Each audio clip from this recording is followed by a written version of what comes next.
ದಶಕಗಳಿಂದ Shivamogga ಜಿಲ್ಲೆಯನ್ನ Kyasanur forest disease ಬಿಟ್ಟು ಕಾಡ್ತಾ ಇದೆ. ಅದರಲ್ಲೂ ಕೂಡ ಕಳೆದ 4-5 ವರ್ಷಗಳ ಹಿಂದೆ ಶಿವಮೊಗ್ಗ ಜಿಲ್ಲೆಯಲ್ಲಿ 20ಕ್ಕೂ ಹೆಚ್ಚು ಜನರನ್ನ ಬಲಿ ಪಡೆದಿದ್ದ ಮಂಗನ ಕಾಯಿಲೆ ಮತ್ತೆ ಈ ಬಾರಿ 4 ತಿಂಗಳಲ್ಲಿ 4 ಜನರನ್ನ ಬಲಿ ಪಡೆದಿದೆ. ಇದರಿಂದ ಮಲೆನಾಡಿನ ಜನರಲ್ಲಿ ಆತಂಕ ಕೂಡ ಶುರುವಾಗಿದೆ.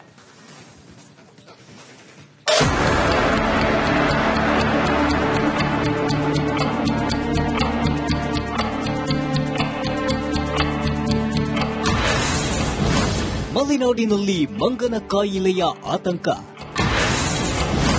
ಬೇಸಿಗೆ ಹೆಚ್ಚಾದಂತೆ ಕಾಡಂಚಿನ ಜನರಿಗೆ ಢವಢವ.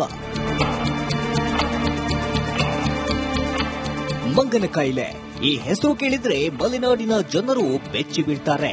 ಅಷ್ಟರ ಮಟ್ಟಿಗೆ ಈ ಕಾಯಿಲೆ ತನ್ನ ಕಬಂದ ಬಾಹುಗಳನ್ನ ಚಾಚಲು ಆರಂಭಿಸಿದೆ. ಬೇಸಿಗೆ ಆರಂಭದಲ್ಲಿ ಒಂದೇ ಪ್ರಾಥಮಿಕ ಆರೋಗ್ಯ ಕೇಂದ್ರ ಹಾಗೂ ತೀರ್ಥಹಳ್ಳಿ ವ್ಯಾಪ್ತಿಯಲ್ಲಿ ಹೆಚ್ಚು ಸೋಂಕಿತರು ಪತ್ತೆಯಾಗಿದ್ದರಿಂದ ಸ್ಥಳೀಯರು ಆತಂಕಗೊಂಡಿದ್ರು.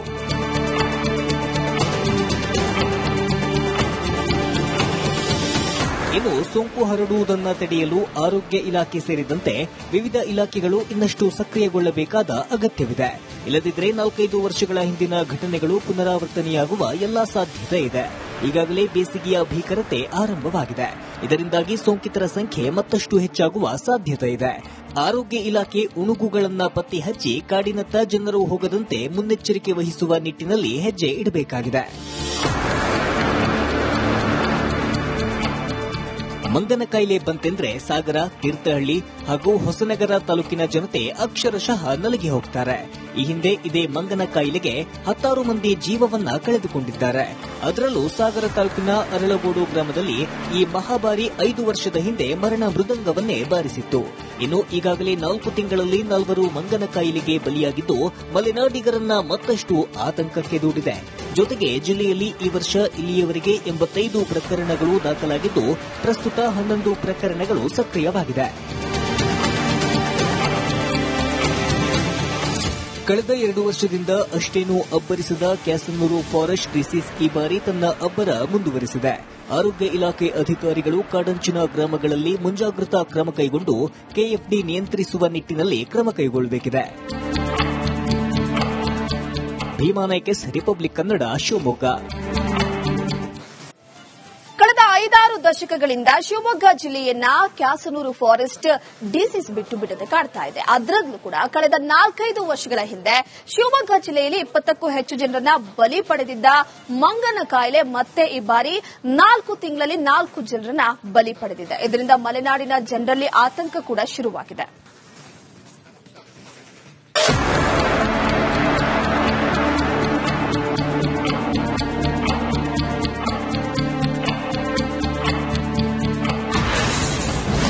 ಮಲೆನಾಡಿನಲ್ಲಿ ಮಂಗನ ಕಾಯಿಲೆಯ ಆತಂಕ.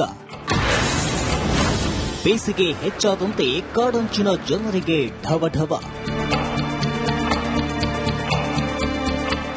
ಮಂಗನ ಕಾಯಿಲೆ ಈ ಹೆಸರು ಕೇಳಿದ್ರೆ ಮಲೆನಾಡಿನ ಜನರು ಬೆಚ್ಚಿ ಬೀಳ್ತಾರೆ. ಅಷ್ಟರ ಮಟ್ಟಿಗೆ ಈ ಕಾಯಿಲೆ ತನ್ನ ಕಬಂದ ಬಾಹುಗಳನ್ನ ಚಾಚಲು ಆರಂಭಿಸಿದೆ. ಬೇಸಿಗೆ ಆರಂಭದಲ್ಲಿ ಒಂದೇ ಪ್ರಾಥಮಿಕ ಆರೋಗ್ಯ ಕೇಂದ್ರ ಹಾಗೂ ತೀರ್ಥಹಳ್ಳಿ ವ್ಯಾಪ್ತಿಯಲ್ಲಿ ಹೆಚ್ಚು ಸೋಂಕಿತರು ಪತ್ತೆಯಾಗಿದ್ದರಿಂದ ಸ್ಥಳೀಯರು ಆತಂಕಗೊಂಡಿದ್ರು.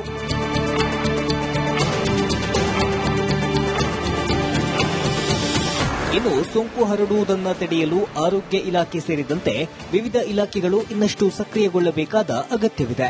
ಇಲ್ಲದಿದ್ದರೆ 4-5 ವರ್ಷಗಳ ಹಿಂದಿನ ಘಟನೆಗಳು ಪುನರಾವರ್ತನೆಯಾಗುವ ಎಲ್ಲಾ ಸಾಧ್ಯತೆ ಇದೆ. ಈಗಾಗಲೇ ಬೇಸಿಗೆಯ ಭೀಕರತೆ ಆರಂಭವಾಗಿದೆ.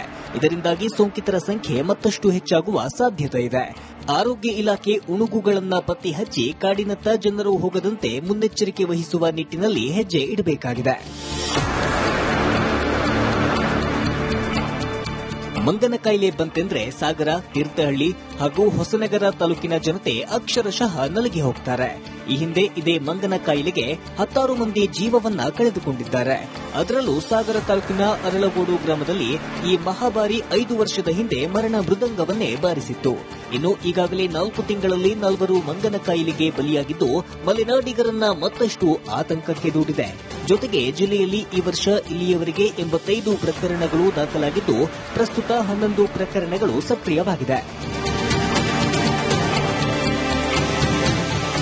ಕಳೆದ 2 ವರ್ಷದಿಂದ ಅಷ್ಟೇನೂ ಅಬ್ಬರಿಸದ ಕ್ಯಾಸನೂರು ಫಾರೆಸ್ಟ್ ಡಿಸೀಸ್ ಈ ಬಾರಿ ತನ್ನ ಅಬ್ಬರ ಮುಂದುವರೆಸಿದೆ. ಆರೋಗ್ಯ ಇಲಾಖೆ ಅಧಿಕಾರಿಗಳು ಕಾಡಂಚಿನ ಗ್ರಾಮಗಳಲ್ಲಿ ಮುಂಜಾಗ್ರತಾ ಕ್ರಮ ಕೈಗೊಂಡು ಕೆಎಫ್ಡಿ ನಿಯಂತ್ರಿಸುವ ನಿಟ್ಟಿನಲ್ಲಿ ಕ್ರಮ ಕೈಗೊಳ್ಳಬೇಕಿದೆ. ಭೀಮಾನಾಯ್ಕೆಸ್, ರಿಪಬ್ಲಿಕ್ ಕನ್ನಡ, ಶಿವಮೊಗ್ಗ. ಕಳೆದ 5-6 ದಶಕಗಳಿಂದ ಶಿವಮೊಗ್ಗ ಜಿಲ್ಲೆಯನ್ನ ಕ್ಯಾಸನೂರು ಫಾರೆಸ್ಟ್ ಡಿಸೀಸ್ ಬಿಟ್ಟದೆ ಕಾಡ್ತಾ ಇದೆ. ಅದರಲ್ಲೂ ಕೂಡ ಕಳೆದ 4-5 ವರ್ಷಗಳ ಹಿಂದೆ ಶಿವಮೊಗ್ಗ ಜಿಲ್ಲೆಯಲ್ಲಿ 20ಕ್ಕೂ ಹೆಚ್ಚು ಜನರನ್ನ ಬಲಿ ಪಡೆದಿದ್ದ ಮಂಗನ ಕಾಯಿಲೆ ಮತ್ತೆ ಈ ಬಾರಿ 4 ತಿಂಗಳಲ್ಲಿ 4 ಜನರನ್ನ ಬಲಿ ಪಡೆದಿದೆ. ಇದರಿಂದ ಮಲೆನಾಡಿನ ಜನರಲ್ಲಿ ಆತಂಕ ಕೂಡ ಶುರುವಾಗಿದೆ.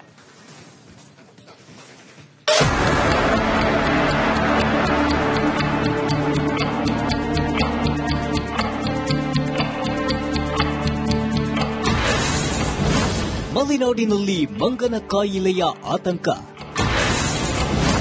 ಬೇಸಿಗೆ ಹೆಚ್ಚಾದಂತೆ ಕಾಡಂಚಿನ ಜನರಿಗೆ ಢವಢವ. ಮಂಗನ ಕಾಯಿಲೆ ಈ ಹೆಸರು ಕೇಳಿದ್ರೆ ಮಲೆನಾಡಿನ ಜನರು ಬೆಚ್ಚಿ ಬೀಳ್ತಾರೆ. ಅಷ್ಟರ ಮಟ್ಟಿಗೆ ಈ ಕಾಯಿಲೆ ತನ್ನ ಕಬಂದ ಬಾಹುಗಳನ್ನ ಚಾಚಲು ಆರಂಭಿಸಿದೆ. ಬೇಸಿಗೆ ಆರಂಭದಲ್ಲಿ ಒಂದೇ ಪ್ರಾಥಮಿಕ ಆರೋಗ್ಯ ಕೇಂದ್ರ ಹಾಗೂ ತೀರ್ಥಹಳ್ಳಿ ವ್ಯಾಪ್ತಿಯಲ್ಲಿ ಹೆಚ್ಚು ಸೋಂಕಿತರು ಪತ್ತೆಯಾಗಿದ್ದರಿಂದ ಸ್ಥಳೀಯರು ಆತಂಕಗೊಂಡಿದ್ರು.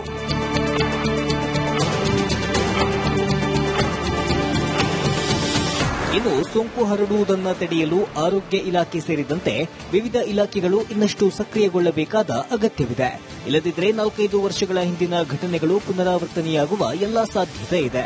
ಈಗಾಗಲೇ ಬೇಸಿಗೆಯ ಭೀಕರತೆ ಆರಂಭವಾಗಿದೆ. ಇದರಿಂದಾಗಿ ಸೋಂಕಿತರ ಸಂಖ್ಯೆ ಮತ್ತಷ್ಟು ಹೆಚ್ಚಾಗುವ ಸಾಧ್ಯತೆ ಇದೆ. ಆರೋಗ್ಯ ಇಲಾಖೆ ಉಣುಗುಗಳನ್ನು ಪತ್ತೆ ಹಚ್ಚಿ ಕಾಡಿನತ್ತ ಜನರು ಹೋಗದಂತೆ ಮುನ್ನೆಚ್ಚರಿಕೆ ವಹಿಸುವ ನಿಟ್ಟಿನಲ್ಲಿ ಹೆಜ್ಜೆ ಇಡಬೇಕಾಗಿದೆ. ಮಂಗನ ಕಾಯಿಲೆ ಬಂತೆಂದ್ರೆ ಸಾಗರ, ತೀರ್ಥಹಳ್ಳಿ ಹಾಗೂ ಹೊಸನಗರ ತಾಲೂಕಿನ ಜನತೆ ಅಕ್ಷರಶಃ ನಲಗಿ ಹೋಗ್ತಾರೆ. ಈ ಹಿಂದೆ ಇದೇ ಮಂಗನ ಕಾಯಿಲೆಗೆ 10 ಮಂದಿ ಜೀವವನ್ನ ಕಳೆದುಕೊಂಡಿದ್ದಾರೆ. ಅದರಲ್ಲೂ ಸಾಗರ ತಾಲೂಕಿನ ಅರಳಗೋಡು ಗ್ರಾಮದಲ್ಲಿ ಈ ಮಹಾಮಾರಿ 5 ವರ್ಷದ ಹಿಂದೆ ಮರಣ ಮೃದಂಗವನ್ನೇ ಬಾರಿಸಿತ್ತು. ಇನ್ನು ಈಗಾಗಲೇ 4 ತಿಂಗಳಲ್ಲಿ 4 ಮಂಗನ ಕಾಯಿಲೆಗೆ ಬಲಿಯಾಗಿದ್ದು ಮಲೆನಾಡಿಗರನ್ನ ಮತ್ತಷ್ಟು ಆತಂಕಕ್ಕೆ ದೂಡಿದೆ. ಜೊತೆಗೆ ಜಿಲ್ಲೆಯಲ್ಲಿ ಈ ವರ್ಷ ಇಲ್ಲಿಯವರೆಗೆ 85 ಪ್ರಕರಣಗಳು ದಾಖಲಾಗಿದ್ದು ಪ್ರಸ್ತುತ 11 ಪ್ರಕರಣಗಳು ಸಕ್ರಿಯವಾಗಿದೆ. ಕಳೆದ 2 ವರ್ಷದಿಂದ ಅಷ್ಟೇನೂ ಅಬ್ಬರಿಸದ ಕ್ಯಾಸನೂರು ಫಾರೆಸ್ಟ್ ಡಿಸೀಸ್ ಈ ಬಾರಿ ತನ್ನ ಅಬ್ಬರ ಮುಂದುವರೆಸಿದೆ. ಆರೋಗ್ಯ ಇಲಾಖೆ ಅಧಿಕಾರಿಗಳು ಕಾಡಂಚಿನ ಗ್ರಾಮಗಳಲ್ಲಿ ಮುಂಜಾಗ್ರತಾ ಕ್ರಮ ಕೈಗೊಂಡು ಕೆಎಫ್ಡಿ ನಿಯಂತ್ರಿಸುವ ನಿಟ್ಟಿನಲ್ಲಿ ಕ್ರಮ ಕೈಗೊಳ್ಳಬೇಕಿದೆ. ಭೀಮಾನಾಯ್ಕೆಸ್, ರಿಪಬ್ಲಿಕ್ ಕನ್ನಡ, ಶಿವಮೊಗ್ಗ.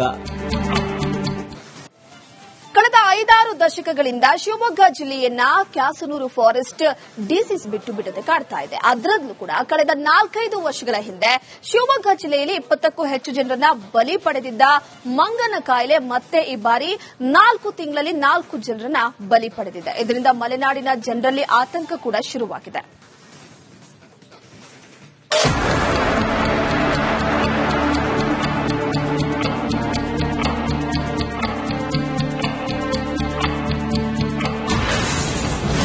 ಮಲೆನಾಡಿನಲ್ಲಿ ಮಂಗನ ಕಾಯಿಲೆಯ ಆತಂಕ. ಬೇಸಿಗೆ ಹೆಚ್ಚಾದಂತೆ ಕಾಡಂಚಿನ ಜನರಿಗೆ ಢವಢವ. ಮಂಗನ ಕಾಯಿಲೆ ಈ ಹೆಸರು ಕೇಳಿದ್ರೆ ಮಲೆನಾಡಿನ ಜನರು ಬೆಚ್ಚಿ ಬೀಳ್ತಾರೆ. ಅಷ್ಟರ ಮಟ್ಟಿಗೆ ಈ ಕಾಯಿಲೆ ತನ್ನ ಕಬಂದ ಬಾಹುಗಳನ್ನ ಚಾಚಲು ಆರಂಭಿಸಿದೆ. ಬೇಸಿಗೆ ಆರಂಭದಲ್ಲಿ ಒಂದೇ ಪ್ರಾಥಮಿಕ ಆರೋಗ್ಯ ಕೇಂದ್ರ ಹಾಗೂ ತೀರ್ಥಹಳ್ಳಿ ವ್ಯಾಪ್ತಿಯಲ್ಲಿ ಹೆಚ್ಚು ಸೋಂಕಿತರು ಪತ್ತೆಯಾಗಿದ್ದರಿಂದ ಸ್ಥಳೀಯರು ಆತಂಕಗೊಂಡಿದ್ರು.